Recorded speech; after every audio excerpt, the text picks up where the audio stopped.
ಕಳೆದ ಬಾರಿ ಕ್ಲಾಶ್ ಆಗಿತ್ತು, ನೀವೆಲ್ಲ ದ್ವೇಷ ಮರೆತು ಹೋಗೋದಕ್ಕೆ ರೆಡಿ ಇದ್ರಿ, ಅವ್ರು ರೆಡಿ ಇರ್ಲಿಲ್ವಾ?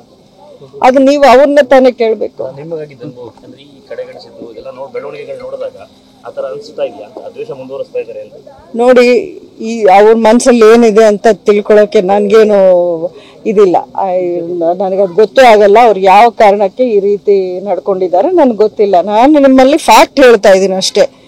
ನನ್ನನ್ನು ಯಾರೂ ಕರೆದಿಲ್ಲ ಪ್ರಚಾರಕ್ಕೆ, ನನ್ನ ಜೊತೆಯಲ್ಲಿ ಇದ್ದಂಥವ್ರನ್ನೂ ಯಾರೂ ಸಂಪರ್ಕ ಮಾಡಿಲ್ಲ. ಲೀಡರ್ಗಳು ಒಂದಷ್ಟು ಜನ ಎಲ್ಲ ಊರುಗಳಲ್ಲೂ ಇರ್ತಾರೆ, ಅವ್ರನ್ನೂ ಯಾರು ಸಂಪರ್ಕ ಮಾಡಿ ಈ ರೀತಿ ಕೋಆಪ್ರೇಟ್ ಮಾಡಿ ನಮ್ಮ ಜೊತೆಯಲ್ಲಿ ಇರಿ ಅನ್ನೋಂಥ ಮಾತುಗಳನ್ನ ಹೇಳಲಿಲ್ಲ.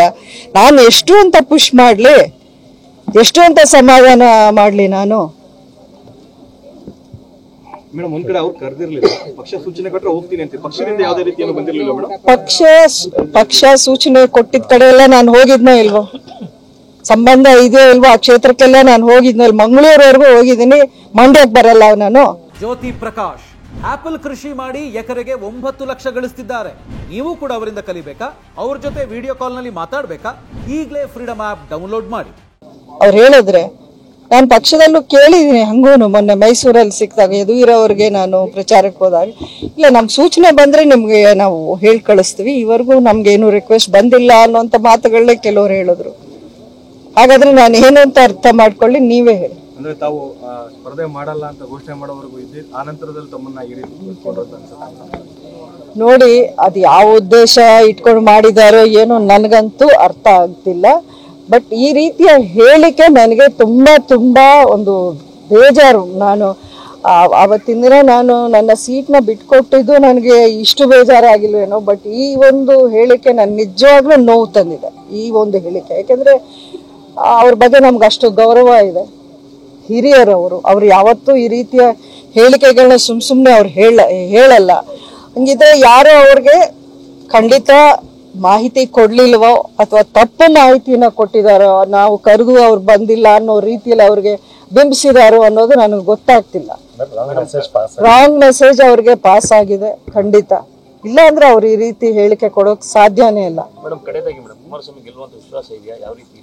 ನೋಡಿ, ನಾವು ಗುರಿ ಅಂತೂ NDA BJP 28 ಗೆಲ್ಬೇಕು ಅನ್ನೋ ಗುರಿ ಅಂತೂ ಇದೆ. ಉಳಿದಿದ್ದು ಜನರ ಆಶೀರ್ವಾದ. ಖಂಡಿತ ಒಳ್ಳೆ ಟ್ರೆಂಡ್, ಪಾಸಿಟಿವ್ ಅಂತಾನೆ ಹೇಳ್ತಾ ಇದ್ದಾರೆ ಎಲ್ಲ ಕಡೆ, ಅದರಲ್ಲಿ ಎರಡು ಮಾತಿಲ್ಲ. ನೋಡಿ, ನಾವು ಯಾವತ್ತು ರಾಜಕಾರಣದಲ್ಲಿ ಒಂದು ಕಡೆ ಇದ್ದು ಇನ್ನೊಂದು ಕಡೆಗೆ ಮಾಡುವಂತ ಅವಶ್ಯಕತೆ ನನಗಿಲ್ಲ. ಆ ರೀತಿ ರಾಜಕಾರಣ ನಾನು ಮೊದಲಿಂದ ಮಾಡಿಲ್ಲ. ಇವಾಗ ಎಲೆಕ್ಷನ್ ಟೈಮಿಗೆ ಮೊದಲೇನೆ ನಾನು ಯಾವುದೋ ಒಂದು ಪಕ್ಷ ಸೇರ್ಬೇಕು ಅನ್ನೋಂಥ ನಿರ್ಬಂಧನೂ ನನಗಿಲ್ಲ, ಇರಲಿಲ್ಲ. ಆದ್ರೂ ನಾನು ಒಂದು ಪಕ್ಷಕ್ಕೆ ಸೇರಿದ್ದೀನಿ ಅಂದ್ರೆ ಆ ಪಕ್ಷಕ್ಕೆ ನನ್ನ ಸಂಪೂರ್ಣ ಸಪೋರ್ಟ್ ಇರುತ್ತೆ. ಅಲ್ಲ, ಅವ್ರು ಏನೇನು ಅವರವರ ಅನುಕೂಲಕ್ಕೆ ಏನೇನ್ ಬೇಕಾದ್ರೂ ಹೇಳ್ಕೋಬಹುದು, ಅದನ್ನ ಬಿಡಿ.